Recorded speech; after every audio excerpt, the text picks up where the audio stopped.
আওয়ামী লীগের বাংলাদেশে যে অংশগ্রহণ বা অংশীদারিত্ব এই সংখ্যাটা যদি 15% 20% বা একটা অ্যামাউন্ট ধরি আমরা, তারা তো নির্বাচনে অংশগ্রহণ করতে পারছে না। এটা একটা দুঃখজনক বিষয়। জাতীয় পার্টি বেশ কিছু আসনে প্রার্থী দিয়েছে, তো এটা আওয়ামী লীগের জন্য একটা বিকল্প হতে পারে যে তারা তাদের বিকল্প একটা ভোট দেওয়ার জায়গা পেল অন্তত। আওয়ামী লীগের বাংলাদেশে যে অংশগ্রহণ বা অংশীদারিত্ব এই সংখ্যাটা যদি 15% 20% বা একটা অ্যামাউন্ট ধরি আমরা, তারা তো নির্বাচনে অংশগ্রহণ করতে পারছে না। এটা একটা দুঃখজনক বিষয়। তাদের যারা অপরাধী তাদের বিচার হবে, কিন্তু নির্বাচন ভোট ওই লোকগুলো তো ভোট দিতে পারছে, তাদের ভোট আছে। ভোট দিতে পারলে একটা ভোটারের কোয়ালিটি হলো মানে যোগ্যতা, সে প্রার্থী হতে পারবে। তো এটা তো হতে পারছে না। সে জায়গা থেকে জাতীয় পার্টি বেশ কিছু আসনে প্রার্থী দিয়েছে, তো এটা আওয়ামী লীগের জন্য একটা বিকল্প হতে পারে যে তারা তাদের বিকল্প একটা ভোট দেওয়ার জায়গা পেল অন্তত। এটাও বন্ধ করলে তাহলে নাগরিকদের একটা বড় অংশকে পুরো ভোট থেকে বঞ্চিত করা হয়ে যাবে। সে জায়গা থেকে আমি আওয়ামী লীগের ভোট জাতীয় পার্টি পাবে এই বিষয়ে নেগেটিভ কিছু দেখি না, পাওয়াই উচিত। এখন ন্যায্যতার একটা প্রশ্ন তুলে আওয়ামী লীগকে তো ভোট থেকে বাইরেই রাখা হলো, তো যারা বাহিরে রাখলো তারাই এখন বলতেছে যে গ্রহণযোগ্য নির্বাচন হবে না। তাহলে তুমি আওয়ামী লীগকেও কেন বাহিরে রাখলা, তাই না? তো বাস্তবে মানে শুইতে দিলে বসতে দিলে শুইতে চায় না। তো এই হলো একটা অবস্থা নির্বাচনের বিষয়ে। যারা আত্মবিশ্বাসহীন তারা নির্বাচন ভয় পায়, পরাজিত হইতে চায় না, গ্যারান্টি চায় বিজয়ী হবে, তাকে কেউ বসিয়ে দেবে। এটা আর কি মানুষের চাওয়ার ধরফের, তাই না?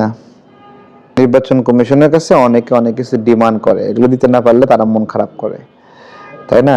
তো নির্বাচন কমিশন এখন পর্যন্ত অপ্রীতিকর কিছু করেনি, এটা আমি পজিটিভলি দেখছি। সামনে নির্বাচনে এই ধারা অব্যাহত রাখলে ভালো কিছু হবে।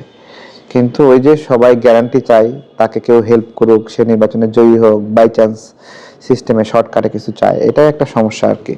এই কারণে নির্বাচন কমিশনের কাছে সবার প্রত্যাশা যে তাদেরকে হেল্প করবে, কিন্তু সেই হেল্পটা নির্বাচন কমিশন তাদের গার্ডস থাকার কারণে, সাহস থাকার কারণে তারা কাউকে অন্যায়ভাবে হেল্প করছে না। এটাই একটা প্রাপ্তির বিষয়।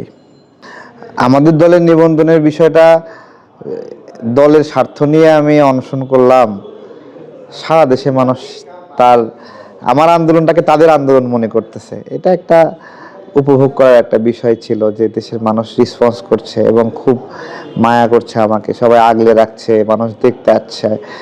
এই বিষয় মিলে আমাদের নিবন্ধনটা একটা ঘটনা, বাংলাদেশের রাজনীতির প্রেক্ষাপটে ছোট্ট একটা ঘটনা, যেই সময়ে আমার ব্যক্তিগত অ্যাক্টিভিজম অন্তত ধরেন 500 নিউজ হয়েছে। কি 500 নিউজ হয়নি? আমার ব্যক্তিগত একটা নিয়ে সারা দেশের 500টা ভিডিও, ছবি, ফুটেজ, কত কিছু, আরো বেশি হবে, ঠিক আছে? তো আর যদি কত মানুষের টাইম লাইনে আছে আমার এই মুভমেন্টটা, তাহলে আমি বলবো যে কমপক্ষে 10 লক্ষ মানুষের টাইম লাইনে আছে আমার এই মুভমেন্টটা, আছে না? তো এটা একটা বিষয় যে আল্লাহ কিভাবে যে কি করে দিলেন। মানুষ তো অনেক আন্দোলনই করে, কিন্তু মানুষ তো অনেক সময় ফোকাসে আসে না, মানুষের কাছে মূল্য পায় না। যাই হোক, এই মুভমেন্টটাতে আল্লাহ আমাকে সম্মানিত করেছে। ঢাকা 12তে নির্বাচন করছি, ঢাকা 12 মানুষদের অপেক্ষায় আছি আমি, তাদের কাছে কখন তাদের সাথে মিশবো। এখন একটু একটু যোগাযোগ হয়, কথাবার্তা হচ্ছে, আত্মীয় স্বজন বন্ধু বান্ধবের যে সার্কেলটা আছে সেখানে দেখা সাক্ষাৎ হচ্ছে। দেখা যাক, আল্লাহ ভরসা কি হয়। মানুষ সাপোর্ট করছে, দোয়া করছে সবাই।